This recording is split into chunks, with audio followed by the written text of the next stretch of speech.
নমস্কার বন্ধুরা, রাধে রাধে। তোমরা সবাই কেমন আছো? আশা করছি যে যেখানে আছো ভালো আছো আর সুস্থ আছো। এই গরমে ঠান্ডা আর গরম, একদিন গরম পড়ে তো একদিন ঠান্ডা পড়ে। দেখো না, আমারও শরীর মানে এত ঠান্ডায় কাবু হয়ে গেছে। আমি সারা বর্ষা, সারা শীত, পৌষ মাসে পর্যন্ত জলে ডুবে চান করেছি, কিন্তু আমার একটুও ঠান্ডা এরকমই লাগেনি যে এই চৈত্র মাসের গরমে লেগেছে, জানো তো। এত ঠান্ডা লেগেছে, মানে কী বলবো, শীতের সময় আমার এত কষ্ট হয়নি। এত ঠান্ডা লেগেছে আমি ভিডিওই করতে পারিনি, ভয়েস যে দিতে বসেছি। হ্যাঁ দেখো না, এত গরম ঘরে না, কি বলবো। তোমরা ভিডিওটা সম্পূর্ণ দেখতে থাকো, স্কিপ না করে। আর যারা নতুন বন্ধু আছো তারা সাবস্ক্রাইব করে পাশে থেকো।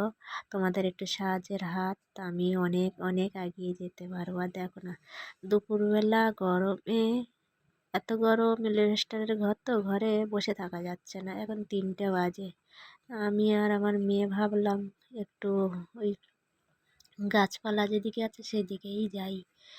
তা দুপুরবেলা এই যে কলা গাছের ছাওয়াটা রয়েছে না, দুপুরবেলা এদিকেই চলে আসলাম। তা এই যে প্রকৃতির হাওয়ার মতো হাওয়া নেই, যে কলা গাছের যদি ছাওয়া, রোদও রয়েছে, দেখছ রোদের কীরকমই হচ্ছে। 3টে বাজে তাও কি রোদ। তা ভাবলাম একটু কলা গাছের ছাওয়ায় গিয়ে একটু দাঁড়াই, ঘরে তো মানে থাকা যাচ্ছে না। আর দেখো আমার মেয়ে ওদিকে ফুল তুলে নিয়ে এসেছে। আমি সব জায়গায় ফুল গাছ লাগিয়ে রেখেছি। ফুল গাছ আমি একটু ভালোবাসি লাগাতে, সব জায়গায় আমি ফুল গাছ লাগিয়ে রাখি, আমার বাড়ির মধ্যেও ফুল গাছ। আর ওই যে কলার কাঁদিগুলো দেখছো না, এই যে এই চৈত্র মাসে ধরো কাঁদিগুলো পড়েছে, আর কবে পাকবে তারও ঠিক নেই। সেই হয়তো আশ্বিন কার্তিক মাসেই কলাগুলো পাকবে। কারণ আগে একটা কাঁদি দেখিয়েছিলাম, তখন কাঁদিটা পড়েছিল সেই শ্রাবণ মাসে, আর পেকেছে এই ফাল্গুন মাসে। গাছে পাকিয়েছি, আর গাছের গোড়ায় তো জল টল কিছুই দেওয়া হয় না, একটু জলের অভাব আর কি। আমার জলের সমস্যা, কেননা আমাদের জায়গা জমি বেছে নিতে দেয়নি। আমার ভাসুরদের ছেলে আছে, ভাসুরা জায়গা বেছে নিয়েছে, ওদের মানে ভালো ভালো জায়গা বেছে নিয়েছে। আর আমার ছেলে নেই, ওই জন্য আমাকে জায়গা বেছে নিতে দেয়নি। মেয়ে শ্বশুরবাড়ি চলে যাবে, জায়গা বেছে নিয়ে কাজ নেই। তাই এই যে মা মেয়ে গাছের ছাওয়ার মধ্যে দাঁড়িয়েছিলাম।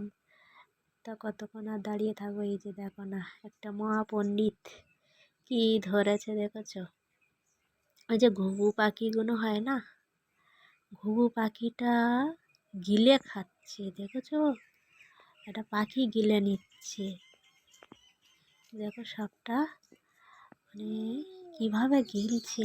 আমার মেয়ে শুধু বলছে মা ও হজম করবে কি করে, ও তো হাড় গোড় নাড়ি ভুড়ি সব শুধু গিলে নিচ্ছে, ও কী করে হজম করবে। আমি ও ঠিক হজম করে নেবে।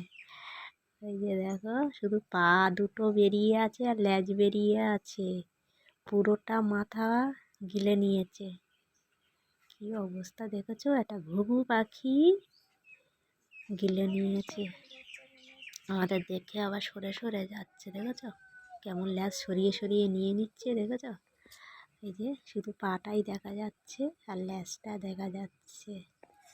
আমি এই যে ভিডিও করছি, ও মানে ভয় পাচ্ছে যে আমার কাছ থেকে এটা ছিনিয়ে নেবে নাকি, ভয়ে ভয়ে কেমন পিছিয়ে যাচ্ছে, দেখেছ?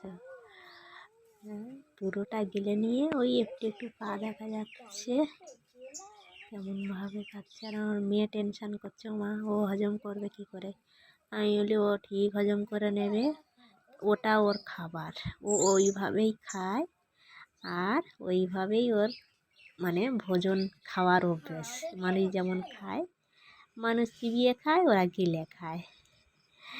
তাই এই হলো ব্যাপার। তা বিকেলবেলা মানে ঘুরে টুরে চলে এসেছিলাম।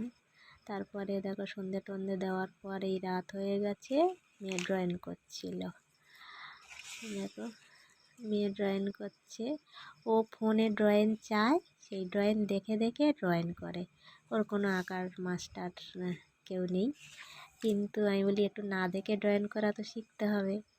না দেখে ড্রয়িং করতে পারে না, ওই ফোন দেখে দেখেই ড্রয়িং করে। ওই যে দেখো মা দুর্গা মেঘের আড়াল থেকে দেখা দিচ্ছে, আর ওই যে বাচ্চাটা কাশফুল তুলে নিচ্ছে, মানে একটা দুর্গা পুজোর মানে আভাস দিয়েছে আর কি। বসে বসে ড্রয়িং করে, একা একাই করে ঘরের মধ্যে। পাড়ায় খুব একটা যেতে দিই না, জানো তো, পাড়ার মানে পরিবেশ খুব একটা আমার ভালো লাগে না। পাড়ায় যাওয়া মানে বাচ্চা কাচ্চা উল্টো পাল্টা মানে শিখে আসবে। আমার মেয়ে গালাগালি দেয় না, কিন্তু অন্য অন্য বাচ্চারা দেখি খেলতে খেলতে আজে বাজে ভাষা বলে, এই রকমই আর ব্যাপার। ওই জন্য খুব একটা পাড়ায় যেতে দিই না। ও ঘরে বসে বসে এই করেছে, দেখো এই যে ছবিটা, এইটা দেখে দেখে ও ড্রয়িংটা করেছে। এই যে হাতের চুড়ি, এই চুড়িটা দেখে দেখে এই চুড়ি বানিয়েছে, হাতের ডিজাইন। কেমন হয়েছে ওর ড্রয়িং অবশ্য কমেন্ট করবে। এই শাড়ির মধ্যে ছিল এই কাগজটা, আর ওই ছবিটা দেখে দেখে ওই ড্রয়িং করেছে। গালে হাত দিয়ে দাঁড়িয়ে আছে, ওই যে চুড়ির ডিজাইন করেছে। একা একা এইসব করছে বসে বসে।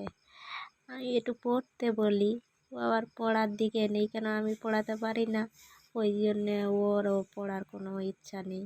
তাও একা একা যা করে অনেক কিছুই করে। এই যে বসে বসে এই ড্রয়িংটা যে করেছিল খুব সুন্দর হয়েছিল, কিন্তু রঙটা ভালো দিতে পারিনি বলে ওটা হচ্ছে একটু খারাপ হয়ে গেছে। এটার মধ্যে আর নেই, আজকের মধ্যে এই পর্যন্ত। সবাই ভালো থাকবে, সুস্থ থাকবে, আর আমাদের পাশে থাকবে।